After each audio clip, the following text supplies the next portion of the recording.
Shabbat Shalom.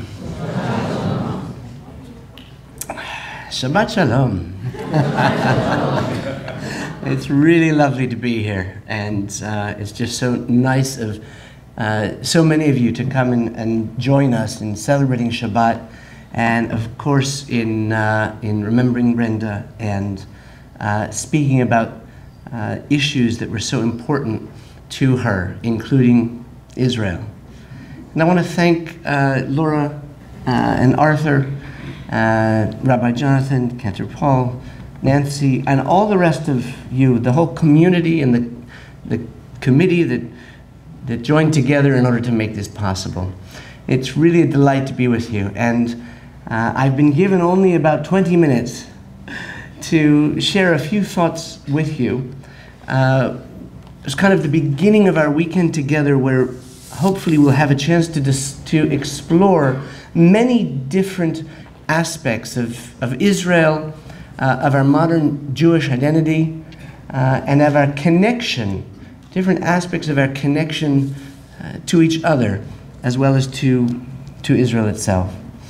I want to start by sharing with you a thought that relates to our Torah portion, our Parsha, which I have to say, Oren, or you, not the easiest Torah portion to relate to as a bar mitzvah.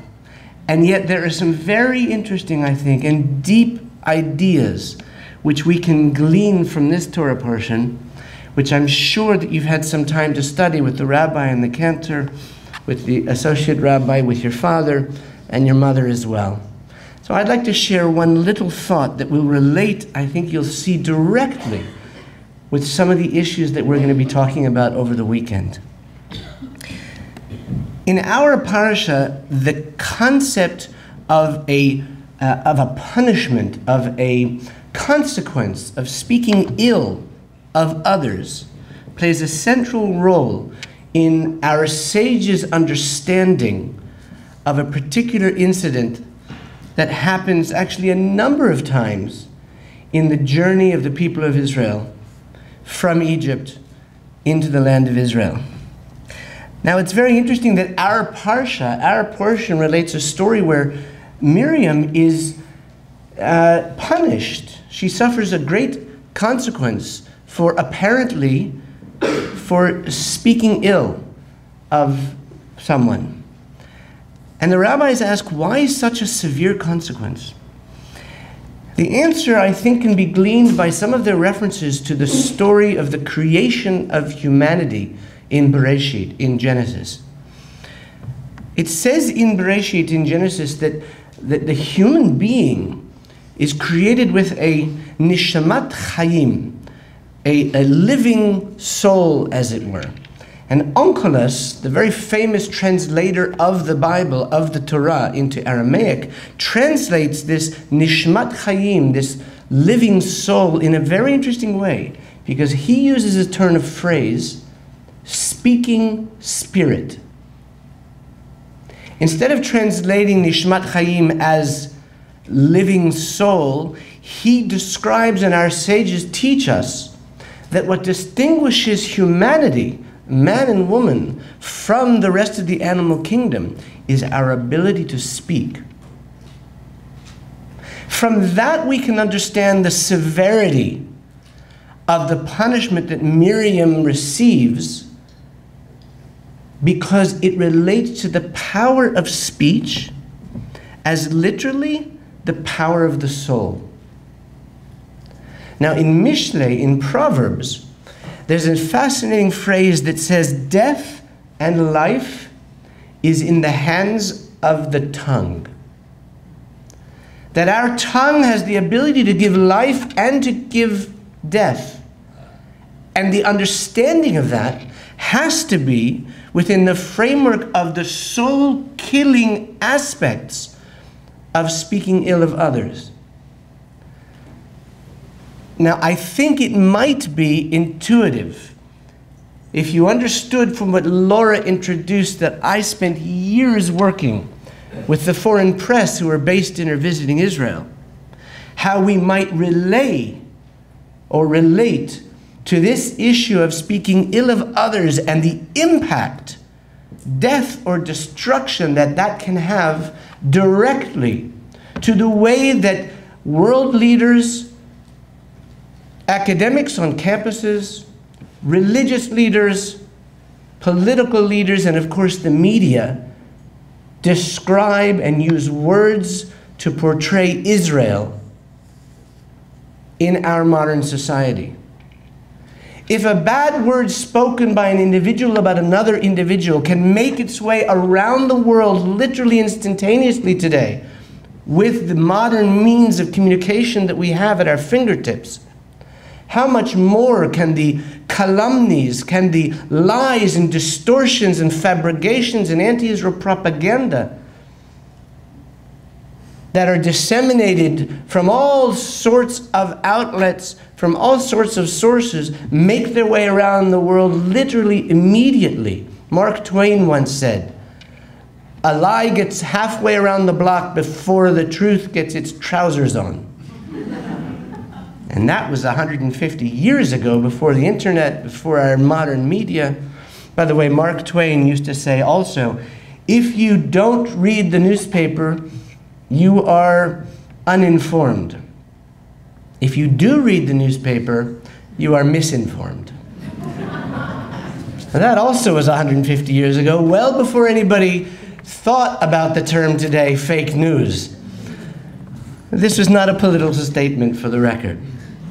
About Israel, unfortunately, we can be united in our understanding that it's not a Democrat or Republican or liberal or conservative or Jewish or Christian or Israeli or American issue, the way the media portrays Israel always in such negative terms. But that's one of the reasons why we all, not just Brenda or Aryeh, but we all have a responsibility to tell the story of Israel. And we'll talk tomorrow with the book club who are coming in the afternoon, and in the evening, if you'll join us when I tell a little bit of my story of my Israel trail, the name of the book that I wrote. But we all have an Israel trail. Some of you just came back from your Israel trail, from a visit just now a week ago.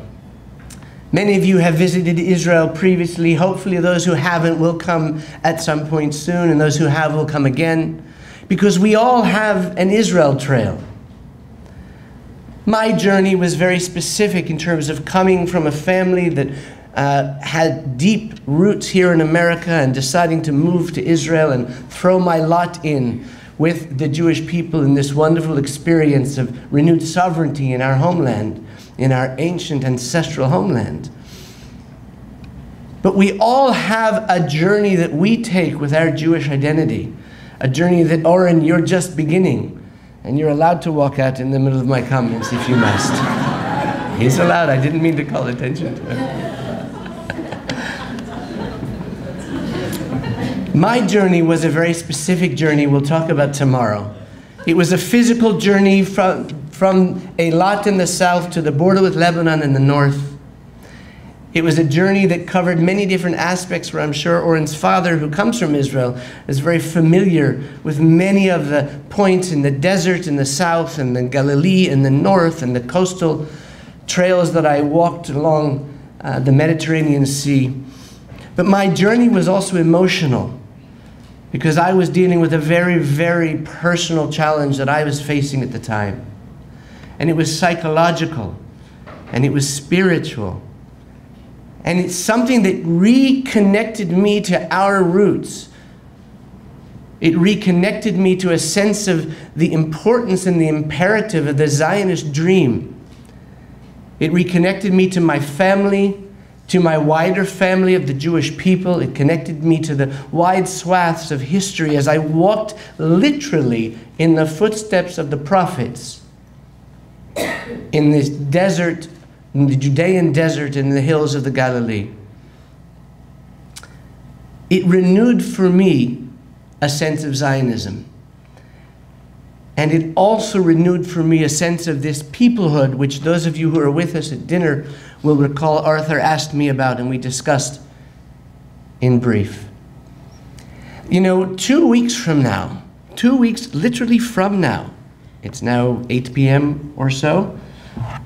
Perhaps in 2 weeks your service may also be truncated, but not for an Aryeh Green, but rather because we will all be anxious to get to our home and start our Seder night, the beginning of Passover, and sitting around the table recounting and commemorating the Exodus from Egypt. But I would like to provoke a new kind of thought for all of us as we sit around our Seder table.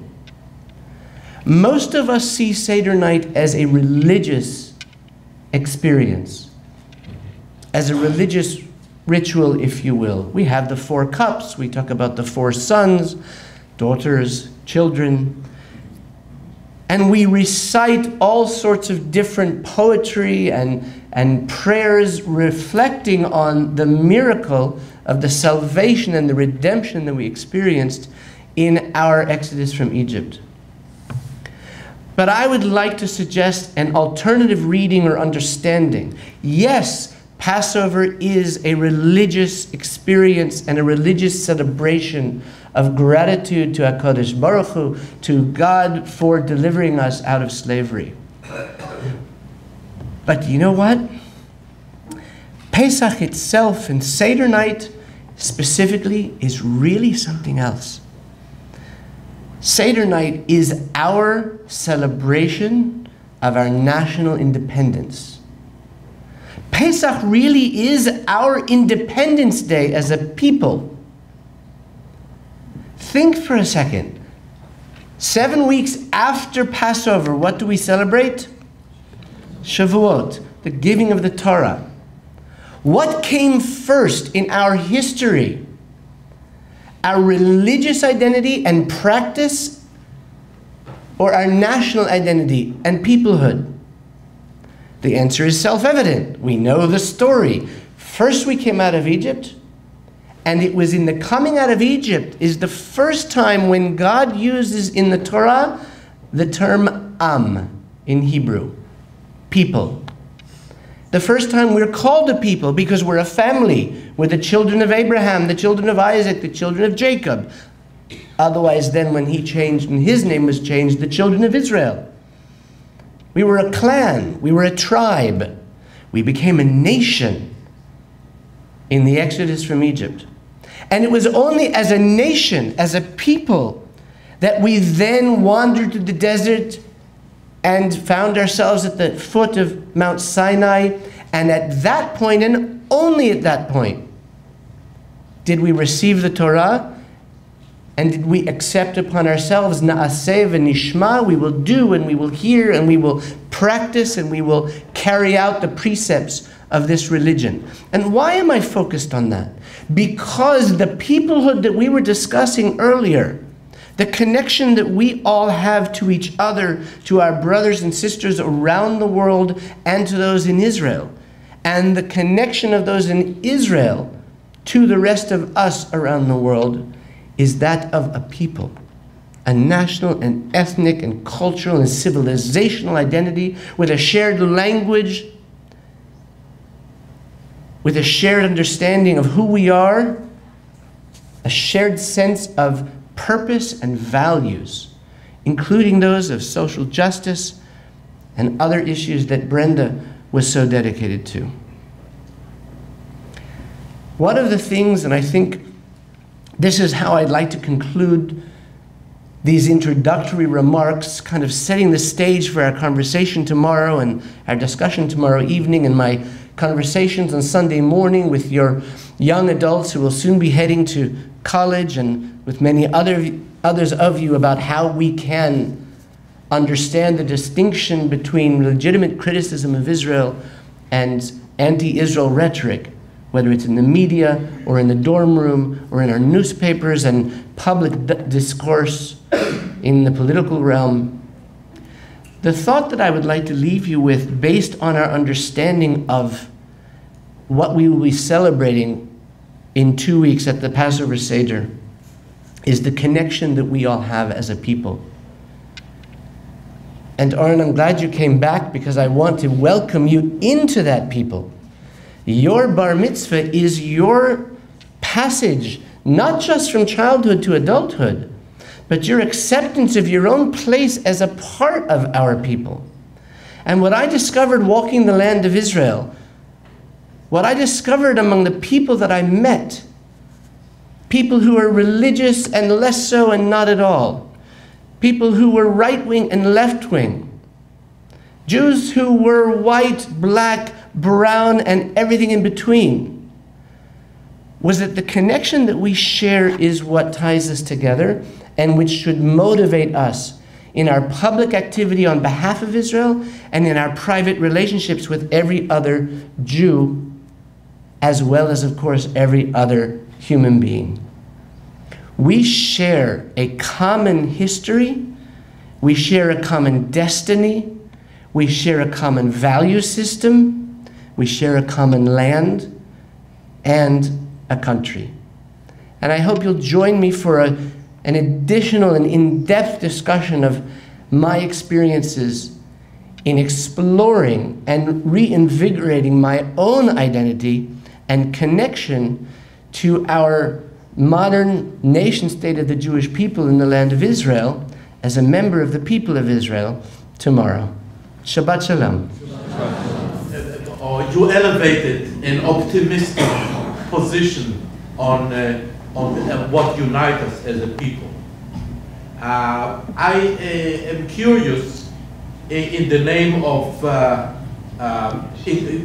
total honesty, what do you think about the cracks that are obviously in this opinion of yours that I personally share, but regrettably looks to be less and less as a prevailing one, as a majority one? And the question was, what do I think about the cracks that are appearing in the sense of unity that we have as a Jewish people? And I would suggest two things. First of all, I am optimistic, you're right, and thank you for saying that. I'm not just optimistic, I'm also idealistic. And I also have a real privilege of having grown up in America in a Reform family and moving to Israel 35 years ago and become more traditionally observant and speaking in dozens of synagogues and community centers and federations across America, Reform, Conservative, Orthodox, and everything in between. And I question how deep those cracks are.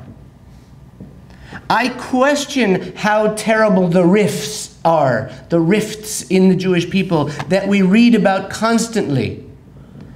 I question whether or not it's true that Jews are feeling more alienated from each other. And the reason I question that is twofold. Number one is because I've been privileged to hear how much so many of the people of Israel, by which I mean Jews around the world as well as in Israel, are dedicated to other people of Israel, other Jews, Reform, Conservative, and Orthodox. We just saw 2 nights ago a soldier of the IDF, Zechariah Baumel, Zichrono Livracha, who fell in the Mivtza of Sultan Yaqub, in the operation of Sultan Yaqub in the 1982 First Lebanon War. 37 years ago fell, and his body was taken. One of my very, very closest friends was in that battle with Zechariah Baumel, who, when he heard that Zechariah Baumel's body and remains and possessions were being returned to Israel, he sat down on a park bench in London and cried. Thousands of people turned out to honor Zechariah Baumel in his last return to our land and his burial of him and his remains in Har Herzl, in Mount Herzl in Jerusalem 2 nights ago. And I saw the videos. And I believe, and I'm sure you felt the same as an Israeli or as a Jew, the unity of the Jewish people when it's important, not only when we're attacked, not only when we're in mourning, but also when we're working to do good, to help save lives, to send teams of life-giving caretakers to Haiti or to Mozambique just a few weeks ago, or to Turkey, not our best friends in the world in terms of Israel and modern politics when there was an earthquake there. But also this other night with Zechariah Bauma's funeral, where there were, like I mentioned, that I met on the trail, right and left, dark and light, old and young, observant and less so Jews coming together to recognize that we are one family. And I'll go 2 steps further, if I may. Because yes, I wax poetic sometimes. But your question was, where does my optimism come from? And I'd like to say 2 things. One is, don't believe everything you read, as Mark Twain put it. Don't believe everything that our supposed leaders say. Because unfortunately, some of our leaders use those rifts to rally their team members, and in some ways that hurts not only all of the rest of us, but even members of their own flocks. When they call out and denigrate other members of our tribe, it drives that wedge further. And it's important that we reject that. And that we say, no, we are not going to accept your using the potential wedges to reduce the unity that we do feel. But I want to say something else too. You probably noticed in my brief remarks that I referred not only to Jews and the Jewish people, but I referred to us as the people of Israel. That linguistic difference is all important. Because too many Jews today, and forgive me for saying so, but especially here in America, see Judaism as a religion, as a belief system, as a faith community that you can choose to believe in or not. And as a faith community, on the one hand, it lessens the ties to others in the Jewish community, and on the other hand, it almost creates an alienation when we think about Israel as a Jewish state. Why should one democracy favor one religion over another? Democracies are supposed to not give preference to one religious group over another. But that, to a great extent, twists an understanding of why Israel was founded and what does tie us together. And therefore, linguistically, I would encourage all of us to use the term the people of Israel, connected to a history in the land of Israel, connected to a modern nation state that was created called the nation state of Israel. And we, as inheritors of the traditions of Israel, can reinforce those connections even in our casual conversations.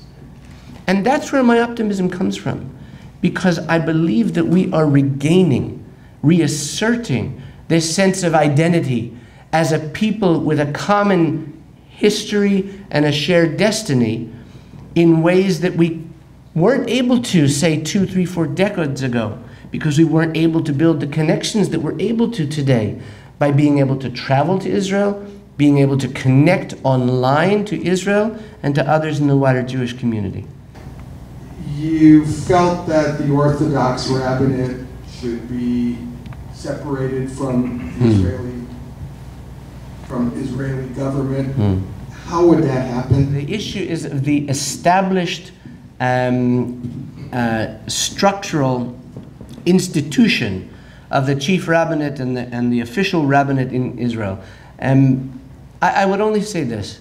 There is a wellspring in Israel today of, and this is also partially an answer to your question, I think, there's a wellspring of a return and a reclamation of Jewish identity from outside of the institutionalized, kind of rarefied, quote-unquote, streams or official representatives of Judaism as a religion, as a religious both a belief system and ritual behavior system in Israel.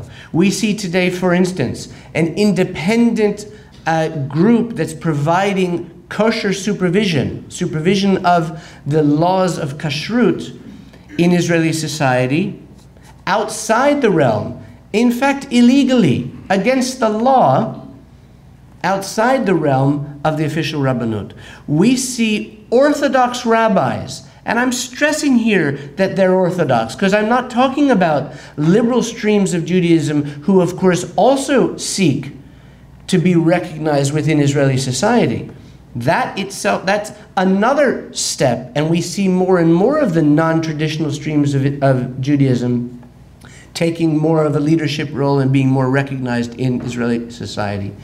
But what I'm talking about is Orthodox rabbis who perform weddings outside the framework of the official rabbanut, the official rabbinate.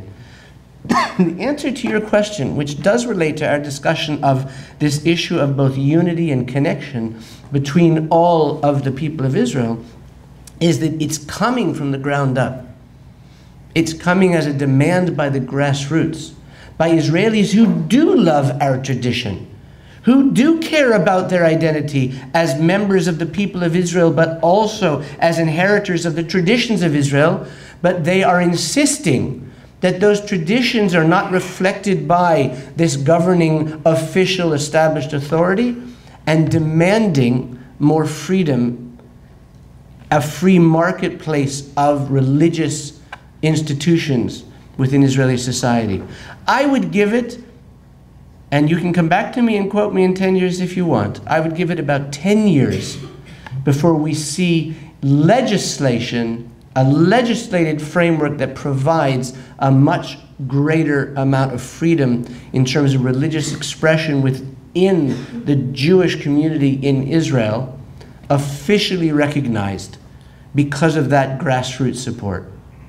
Not to take away from what you're going to address on Sunday, but for those of us who might not get there or who might want to be reminded about some of the kinds of concerns about anti-Semitism, can you just give us an overview of where you think what we should be thinking about? On Sunday, we are going to talk about what Natan Sharansky introduced over a decade and a half ago, and I had the privilege of playing a small role in both the development of this concept and its adoption by European governments and the American government. We called it the 3D test. 3Ds as in those glasses that, you know, now 3D films have become a lot more popular than they were 20 years ago. The 3Ds that we'll discuss on Sunday in some detail are delegitimization, demonization, and discrimination, or double standards. And I'll give one sentence or one thought for each, and I think that will help to lay the basis for this discussion on Sunday. There is so much information out there, there are so many claims, there is so much propaganda that we ask ourselves sometimes, wait a minute, A, how do I make sense of this stuff? And B, how do I respond if I'm a student on campus and a lecturer says something, or if I'm reading a newspaper or watching a newscast and something is put forward, or a particular statement or claim is made by a politician, either here in America or Europe, or by spokespeople for different Arab or Muslim communities. How do I distinguish between what is reasonable criticism of Israeli policy and what is basically anti-Israel rhetoric? And the answer is the 3D test. These 3Ds have been a traditional expression of anti-Semitism for centuries. Traditional anti-Semitism in the Christian or Muslim community explicitly delegitimized Judaism. We as a religion have come to replace Judaism. In other words, Judaism as a religion has no validity. Today, it's no longer either socially or religiously or politically correct in at least the Western world to make those kind of claims that Judaism is no longer relevant. We have the opposite. Most Christians today see Judaism as their elder brother, as a religion, and Jews as their cousin or their brethren. But today it is acceptable in Western society, on our college campuses, in political discourse, and in the media, to describe Israel as illegitimate. So it's no longer the Jew or Judaism that is not legitimate. It's the state of Israel that alone among 70-odd nations created artificially, in the post-colonial period after World War II, only Israel is called illegitimate. Even though Israel was created back actually in the early 20s by the mandate given to the government of Great Britain to foment the establishment of a national home for the Jewish people in our ancestral homeland. And even though Israel was created on the basis of a 3,500 year history of connection between the people of Israel and the land of Israel, nobody questions the legitimacy of Pakistan or Bangladesh. Nobody questions the legitimacy of Jordan or Iraq or Syria, modern nation states drawn on a map by the Allied powers after World War I. But that delegitimization is the first and most obvious of the 3 Ds.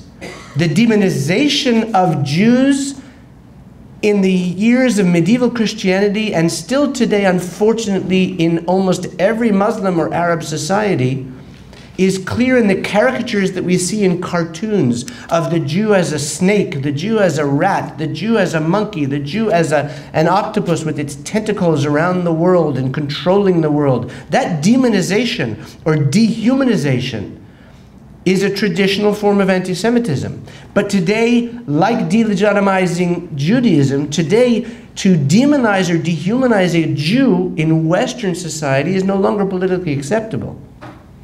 It's not socially acceptable. However, when talking about Israel, a political cartoon that shows a hook-nosed Jew with an Israeli flag on their black hat, with their claws in a Palestinian baby drawing blood, akin to the worst kind of cartoon you'd see in Der Stürmer in World War II under the Nazis, that's socially politically acceptable. That's free speech. And demonizing and dehumanizing Israel, or the IDF, or Israeli leaders, is now de rigueur. Gaza is called the largest open-air concentration camp in the world. We don't even notice anymore. Think for a second. What is that implying? That implies that Israel is like the Nazis. That implies that Israel is carrying out genocide against the Palestinian Arabs, which would be laughable if it wasn't so serious, because if it was genocide, then if you look at their birth rate and the success of their society, we're pretty bad at it. Not least considering the fact that we have the largest and most powerful army in the Middle East outside of Iran. Demonizing and dehumanizing Israel is perfectly acceptable in public discourse, and that's the second D of those 3. And the third D, double standards or discrimination, is something that we're a little bit more familiar with in Western society. Because it's not only the medieval Christian towns that used to say that Jews could only walk on one side of the sidewalk, or that Jewish buildings couldn't possibly be higher than Christian steeples of the church. That kind of discrimination we're not so familiar with, but we are familiar with the idea that in communist Soviet Union, Jews had the word Zid written on their identity cards, and they were discriminated against in university applications and otherwise. We're familiar with them here in the United States of America, where there were apartment condominiums in New York, which literally in the apartment documents that you were legally allowed to sign, it forbade you to rent or sell your apartment to a Jew. Thankfully, since the 1950s, we don't see that kind of discrimination held anymore against Jews. It's no longer socially acceptable to say we don't want Jews in our country clubs. But what is acceptable today is the discrimination against the Jew among the nations, the double standards to which Israel, the nation state of the Jewish people, is held to. When America bombed a wedding party in Afghanistan in our attempt to use military force in a defensive nature in response to the Al-Qaeda and other attacks against American personnel, and of course the 9/11 attacks in New York, when the American forces in Afghanistan bombed a wedding party and 300 people were killed, there wasn't even an apology, and there wasn't an outcry. I'm not saying that it's okay and morally acceptable to bomb a wedding party. What I am about to say is that in defensive military operations, occasionally there are, unfortunately too often there are, civilian casualties that happen, mistakes that happen. But the point I'm making is that when Israel carries out a defensive military operation and some civilians are injured or killed or property is damaged, we are roundly condemned. We are brought into either the International Criminal Court or threatened with that, or there are resolutions passed in the United Nations Human Rights Council or in the United Nations General Assembly or sometimes the Security Council in ways that nobody else is treated. And that's the point I'm making. And that's the difference between reasonable criticism and anti-Israel propaganda. Because it is reasonable to say, gee, I think Israel should use less force in its military operations when it is defending itself against Hamas terrorists. Reasonable people can debate whether Israel should use more force or less. But reasonable people cannot acknowledge that acknowledge that it's okay and reasonable and legitimate for Israel to have been condemned far more frequently for supposed human rights abuses than all the other nations of the world combined year after year in the United Nations Human Rights Council.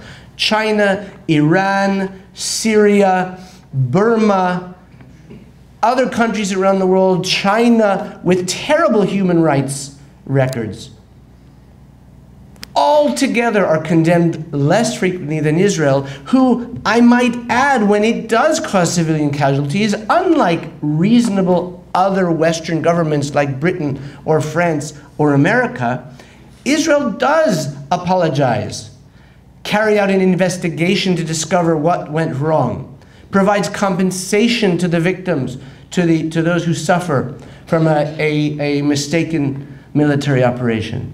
I've gone on a little bit longer than we might have anticipated, but you asked me to give a little bit of an overview of what we mean when we talk about the difference between legitimate criticism, reasonable criticism of Israel, and anti-Israel propaganda. And what I'd like you to remember is this.